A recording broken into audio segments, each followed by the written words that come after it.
Welcome to एडुजोस। एडुजोस में आप सभी लोगों का स्वागत है। दोस्तों, आज की इस वीडियो में हम लोग 20 और 21 नवंबर के करंट अफेयर्स के क्वेश्चन देखेंगे। ये 21 नवंबर सुनकर आपको थोड़ा सा अलग लग रहा होगा कि ये 21 नवंबर के करंट अफेयर्स आज कैसे उपलब्ध करा रहे हैं।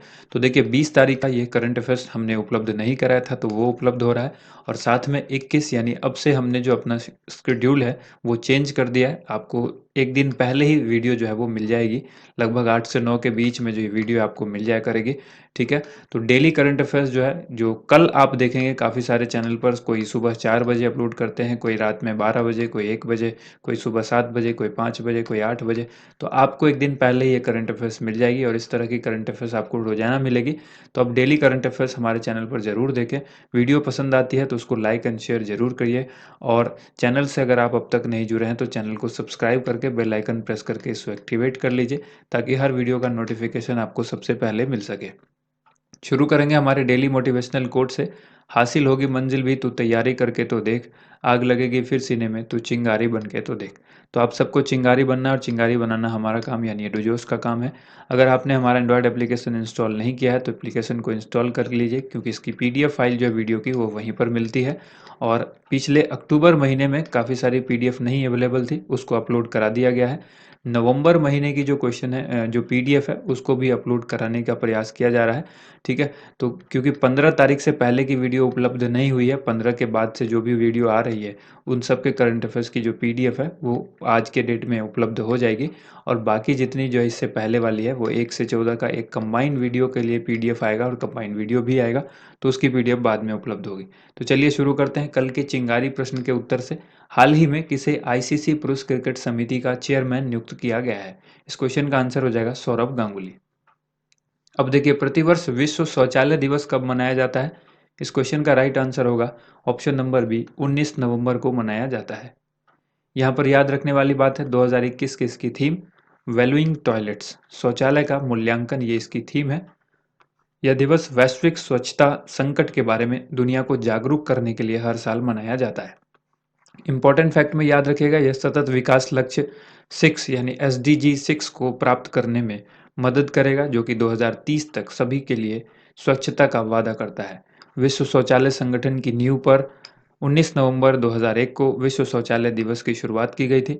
संयुक्त राष्ट्र महासभा ने 24 जुलाई 2013 को विश्व शौचालय दिवस के रूप में इसको अपनाया था। अगला सवाल है, इनमें से किस सिख गुरु की 19 नवंबर 2021 को 552वीं जयंती मनाई गई है? इस क्वेश्चन का राइट आंसर हो जाएगा option number B, Guru Nanak Singh. हाल ही में गुरु नानक जयंती मनाया गया 19 नवंबर को। गुरु नानक जयंती 19 नवंबर को भारत में और दुनिया भर में धार्मिक उत्साह के साथ मनाया गया। इस साल देश गुरु नानक देव की 552वीं जयंती मना रहा है। गुरु नानक जयंती को गुरु पर्व के नाम से भी जाना जाता है। गुरु नानक देव जी ने अपने अनुयायियों को एक ओंकार का मंत्र दिया, जिसका अर्थ है बिना किसी भेदभाव के सभी मनुष्यों के साथ समान व्यवहार करना। उन्होंने नाम जपो, किरात करो और वंद छको का संदेश भी दिया। गुरु नानक का जन्म 1469 में कार्तिक की पूर्णमासी को हुआ था। गुरु नानक देव जी का वह पहले सिख गुरु और सिख धर्म के संस्थापक हैं। उन्होंने गुरु ग्रंथ साहिब की रचना की थी। गुरु ग्रंथ साहिब सिख धर्म का पवित्र ग्रंथ है। नेक्स्ट क्वेश्चन है, वार्षिक स्वच्छता सर्वेक्षण में किस शहर को लगातार 5वीं बार सबसे स्वच्छ शहर घोषित किया गया है? इस क्वेश्चन का राइट आंसर हो जाएगा ऑप्शन नंबर डी, इंदौर। ठीक है। केंद्र सरकार के वार्षिक स्वच्छता सर्वेक्षण में इंदौर को लगातार 5वीं बार सबसे स्वच्छ शहर घोषित किया गया है। वार्षिक स्वच्छ सर्वेक्षण पुरस्कार 2021 में सबसे स्वच्छ शहरों में दूसरा स्थान सूरत यानी गुजरात में है ये सूरत, इसको, और तीसरा स्थान जो है वो विजयवाड़ा को प्राप्त हुआ है। छत्तीसगढ़ को भारत का सबसे स्वच्छ राज्य घोषित किया गया है। बहुत ही इंपॉर्टेंट सवाल है, इसको याद रखिएगा। प्रधानमंत्री नरेंद्र मोदी के संसदीय क्षेत्र वाराणसी को सर्वेक्षण में स्वच्छ गंगा शहर की श्रेणी में प्रथम पुरस्कार प्राप्त हुआ है। काफ़ी इंपॉर्टेंट पॉइंट है ये। परिणामों की घोषणा केंद्रीय आवास और शहरी मामलों के मंत्रालय के ने दिल्ली के विज्ञान भवन में आयोजित स्वच्छ अमृत महोत्सव कार्यक्रम में की है। किस कार्यक्रम में? स्वच्छ अमृत महोत्सव। वर्तमान में केंद्रीय आवास और शहरी मामलों के मंत्री हरदीप सिंह पुरी हैं। ये भी काफ़ी इंपॉर्टेंट पॉइंट है। इसके बाद देखिए, अगला सवाल है, BWF के द्वारा 2021 के प्रतिष्ठित लाइफ टाइम अचीवमेंट अवार्ड के लिए किसको चुना गया है? इस क्वेश्चन का राइट आंसर हो जाएगा ऑप्शन नंबर सी, प्रकाश पादुकोण को। यहाँ पर याद रखिएगा भारतीय बैडमिंटन दिग्गज प्रकाश पादुकोण को BWF यानी बैडमिंटन वर्ल्ड फेडरेशन काउंसिल के द्वारा 2021 के प्रतिष्ठित लाइफटाइम अचीवमेंट अवार्ड के लिए चुना गया है। पूर्व विश्व नंबर वन के खिलाड़ी को पहले ही 2018 में बैडमिंटन एसोसिएशन ऑफ इंडिया यानी BAI लाइफटाइम अचीवमेंट अवार्ड से सम्मानित किया जा चुका है। प्रकाश पादुकोण 1983 कोपेनहेगन टूर्नामेंट में विश्व चैंपियनशिप में पदक जीतने वाले पहले भारतीय हैं। BWF के बारे में याद रखिए, बैडमिंटन वर्ल्ड फेडरेशन इसका फुल फॉर्म होता है। और इसके अलावा यहाँ पर आपको याद रखना है कि इसकी स्थापना 5 जुलाई 1934 को हुई थी और इसका हेडक्वार्टर यानी मुख्यालय कोलालमपुर मलेशिया में है। इसके जो अध्यक्ष हैं पॉल एरिक होयर लार्सन इसके अध्यक्ष हैं। नेक्स्ट क्वेश्चन है, हाल ही में प्रधानमंत्री नरेंद्र मोदी ने कितने कृषि कानूनों को वापस लेने की घोषणा की है? ये वो कृषि कानून है जिस पर काफ़ी दिनों से, काफ़ी लंबे अरसे से किसान लगातार आंदोलन कर रहे थे इसके विरोध में, इस कृषि कानून के। तो कितने कृषि कानून थे जिसको सरकार ने वापस ले लिया है, इसकी घोषणा की है कि अब इसको रद्द कर दिया जाएगा? तो आंसर होगा ऑप्शन नंबर सी, 3 कृषि कानून। ठीक है। हाल ही में प्रधानमंत्री नरेंद्र मोदी ने तीनों कृषि कानूनों को वापस लेने की घोषणा की है। पिछले 1 साल से तीनों कृषि कानूनों को वापस लेने के लिए किसान दिल्ली की सीमाओं पर आंदोलन कर रहे थे। उन्होंने कहा कि हम किसानों को समझा नहीं सके, इसलिए इन कानूनों को वापस ले रहे हैं। कृषि क्षेत्र में सुधार के लिए ये लागू 3 अधिनियम कौन-कौन से थे, इसको भी ध्यान रखिएगा। किसान उपज व्यापार एवं वाणिज्य संवर्धन और सुविधा अधिनियम 2020, मूल्य आश्वासन और कृषि सेवाओं पर किसान सशक्तिकरण और संरक्षण समझौता अधिनियम 2020 और आवश्यक वस्तु संशोधन अधिनियम 2020। ये 3 अलग-अलग नियम थे, जो अधिनियम थे, जो कानून थे, इसको वापस लेने की घोषणा कर दी गई है। अगला सवाल है, हाल ही में AB डिविलियर्स ने सभी क्रिकेट प्रारूपों से संन्यास लेने की घोषणा की है। यह किस देश के लिए खेलते थे? तो AB डिविलियर्स जो है वो किस देश के खिलाड़ी हैं? आंसर हो जाएगा ऑप्शन नंबर डी, दक्षिण अफ्रीका यहाँ पर राइट आंसर होगा।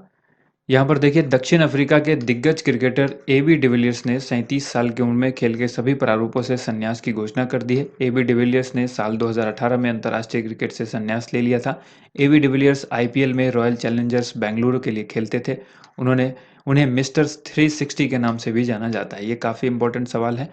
इंपॉर्टेंट फैक्ट में याद रखिएगा, ICC ने साल 2010, 2014 और 2015 में डिविलियर्स को one day player of the year चुना था। ये भी काफ़ी इंपॉर्टेंट पॉइंट है। 18 जनवरी 2015 को वेस्टइंडीज़ के खिलाफ जोहान्सबर्ग में खेले गए वनडे मैच में सिर्फ 31 गेंदों में वनडे इतिहास का सबसे तेज शतक जड़ा था। नेक्स्ट क्वेश्चन है, हाल ही में किसे इंडियन फिल्म पर्सनालिटी अवार्ड से नवाजा गया है? इस क्वेश्चन का राइट आंसर हो जाएगा ऑप्शन नंबर डी, ए और बी दोनों। ए में क्या है, हेमा मालिनी, और बी में है प्रसून जोशी। इन दोनों को मिला है ये award, Indian film personality award. ठीक है। याद रखिएगा, यहाँ पर सूचना और प्रसारण मंत्री अनुराग सिंह ठाकुर ने घोषणा की है कि हेमा मालिनी और प्रसून जोशी को वर्ष 2021 के लिए भारतीय फिल्म व्यक्तिगत पुरस्कार जो है व्यक्तित्व पुरस्कार दिया जाएगा। उन्होंने ये कहा है कि यह पुरस्कार गोवा में 52वें भारतीय अंतर्राष्ट्रीय फिल्म महोत्सव IFFI में दिया जाएगा।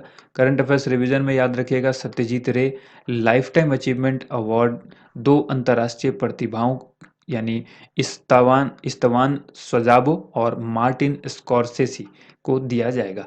स्टैटिक जीके में याद रखिएगा, सत्यजीत रे को 1992 में कला के क्षेत्र में उनके अमूल्य योगदान के लिए भारत रत्न पुरस्कार से सम्मानित किया गया था। ठीक है, भारत रत्न से सम्मानित किया गया था। यहाँ पर याद रखिएगा, 1984 में उन्हें दादा साहब फाल्के पुरस्कार भी दिया जा चुका है। तो ये भी एक काफ़ी इंपॉर्टेंट पॉइंट है। इसके बाद अगला सवाल यहाँ पर है, ICC अंडर 19 पुरुष क्रिकेट विश्व कप 2022 की मेज़बानी पहली बार कौन सा देश करेगा? काफ़ी बेहतरीन सवाल है ये। ICC अंडर 19 पुरुष क्रिकेट विश्व कप 2022 की मेज़बानी पहली बार जो देश करेगा, इसका नाम है वेस्ट इंडीज, यानी ऑप्शन नंबर ए। हाल ही में ICC ने अंडर 19 विश्व कप को लेकर शेड्यूल जारी कर दिया है। अंडर 19 वर्ल्ड कप 14 जनवरी 2022 से 5 फरवरी 2022 तक वेस्ट इंडीज में खेला जाएगा। इस विश्व कप का आयोजन Trinidad and Tobago, Saint Kitts एवं नोविस, गयाना और एंटीगा और बारबुडा जैसे 4 देश मिलकर कर रहे हैं। ठीक है। इस विश्व कप में 16 टीमों के बीच कुल 48 मैच खेले जाएंगे। कितने मैच? 48 मैच। टीम कितनी शामिल होगी, ये काफ़ी इंपॉर्टेंट है, 16 टीम। इंपॉर्टेंट फैक्ट में याद रखिएगा, न्यूजीलैंड की टीम इस विश्व कप में क्वारंटीन नियमों की वजह से भाग नहीं ले रही है। करंट अफेयर्स रिवीजन में याद रखना है, वर्ष 2020 में बांग्लादेश आईसीसी अंडर 19 क्रिकेट विश्व कप फाइनल में गत चैंपियन भारत को 3 विकेट से हराकर पहली बार खिताब जीता था। अगला सवाल है, निम्न में से किस देश ने हाल ही में एंटी सैटेलाइट मिसाइल डीएसैट का सफल परीक्षण किया है? इस क्वेश्चन का आंसर हो जाएगा ऑप्शन नंबर बी, रूस ने। हाल ही में रूस ने कॉस्मोस 1408 नामक एक रूसी उपग्रह को मार गिराया है। ये एक इंपॉर्टेंट पॉइंट है, इसको नोट कीजिएगा।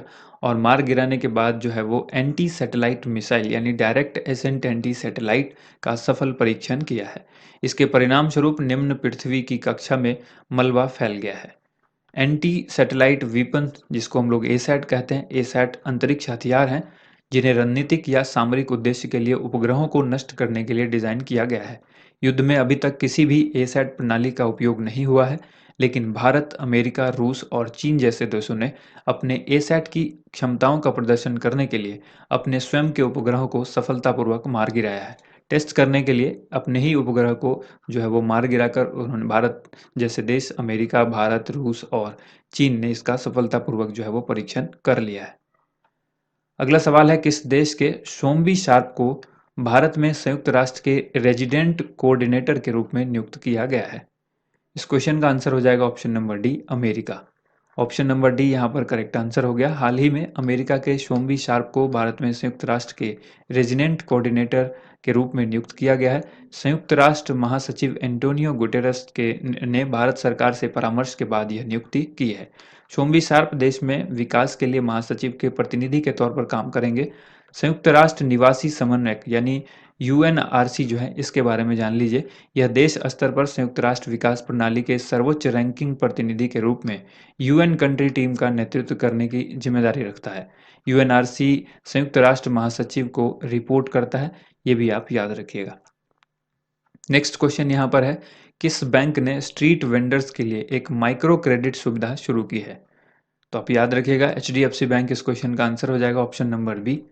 हाल ही में एचडीएफसी बैंक ने आम सेवा केंद्रों के साथ पीएम स्ट्रीट वेंडर की आत्मनिर्भर निधि पीएम स्वनिधि के तहत स्ट्रीट वेंडर्स के लिए एक माइक्रो क्रेडिट सुविधा की शुरुआत की है।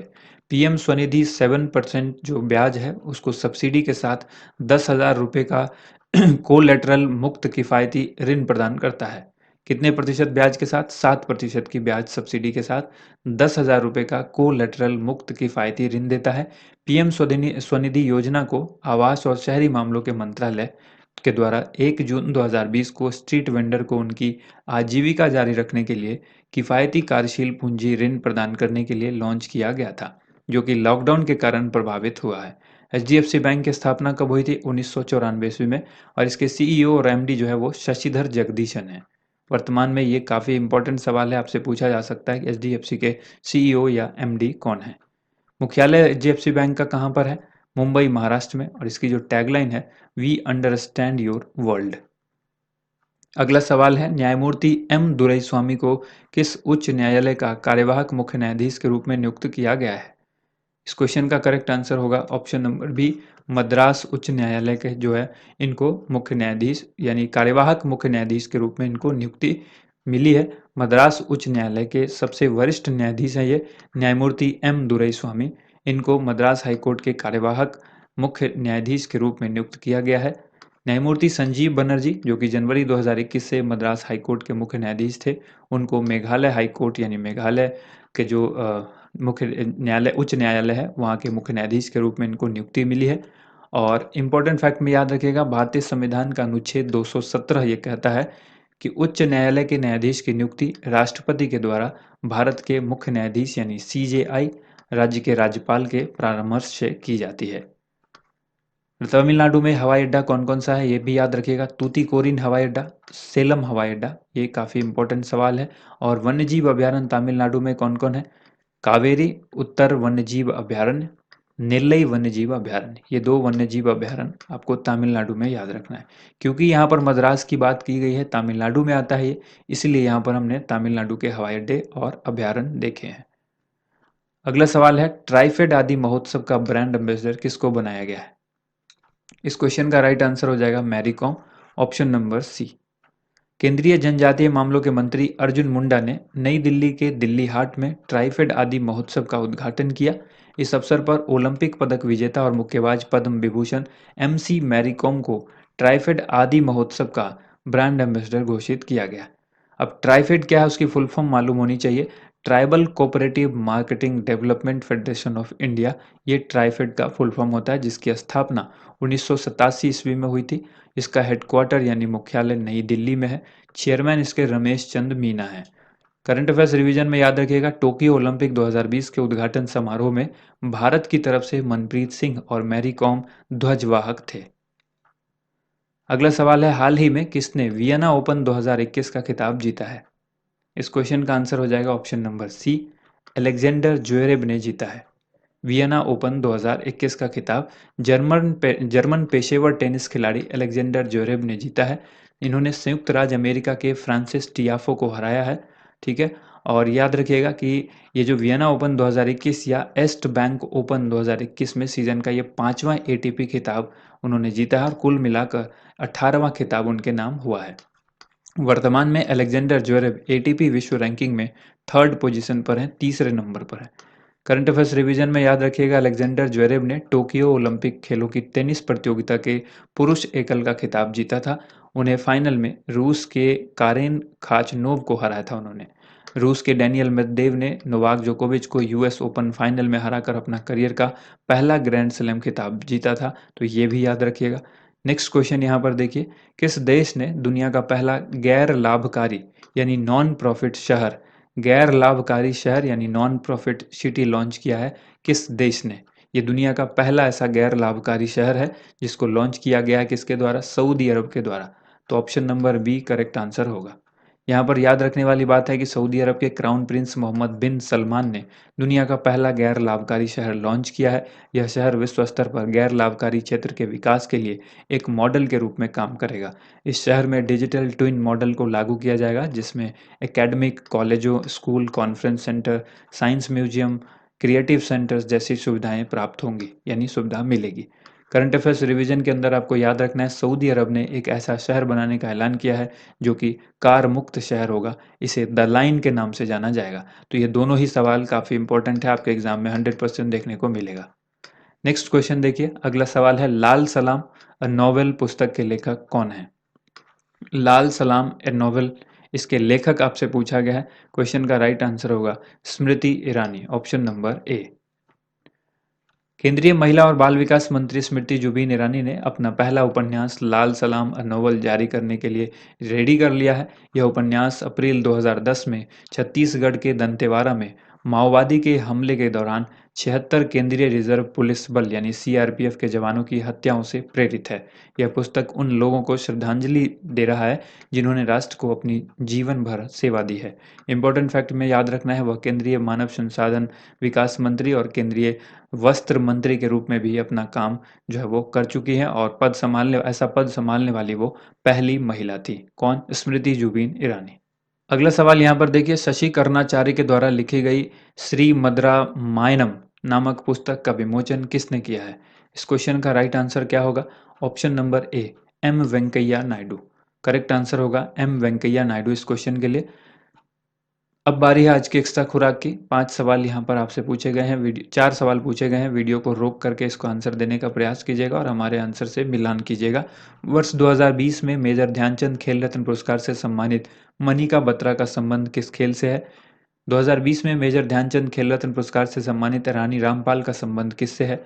2020 में मेजर ध्यानचंद खेल रत्न पुरस्कार से सम्मानित विनेश फोगाट का संबंध किस खेल से है? और 2020 में मेजर ध्यानचंद खेल रत्न पुरस्कार से सम्मानित मरियप्पन थंगावेलु का संबंध किस खेल से है? एक एक करके आंसर देखते हैं। पहला सवाल है, मेजर ध्यानचंद खेल रत्न पुरस्कार से सम्मानित मनिका बत्रा, तो मनिका बत्रा का संबंध टेबल टेनिस से है। किससे है? टेबल टेनिस से। इसके बाद है रानी रामपाल, रानी रामपाल का संबंध जो है वो हॉकी से है। किस खेल से है? हॉकी से है। नेक्स्ट यहाँ पर है विनेश फोगाट, विनेश फोगाट कुश्ती से संबंध रखते हैं। ठीक है, तो कुश्ती हो गया। इसके बाद है मरियप्पन थंगावेलु, इनका जो है वो हाई जंप, ठीक है, हाई जंप से ये संबंध रखते हैं।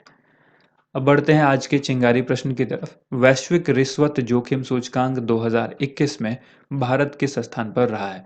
इस प्रश्न का सही उत्तर आप सभी को नीचे कमेंट बॉक्स में लिखना है। वीडियो पसंद आई है तो वीडियो को लाइक एंड शेयर जरूर कीजिएगा। ज़्यादा से ज़्यादा इस वीडियो को शेयर कीजिएगा। Thank you so much. आप सभी लोगों का वीडियो देखने के लिए बहुत बहुत धन्यवाद।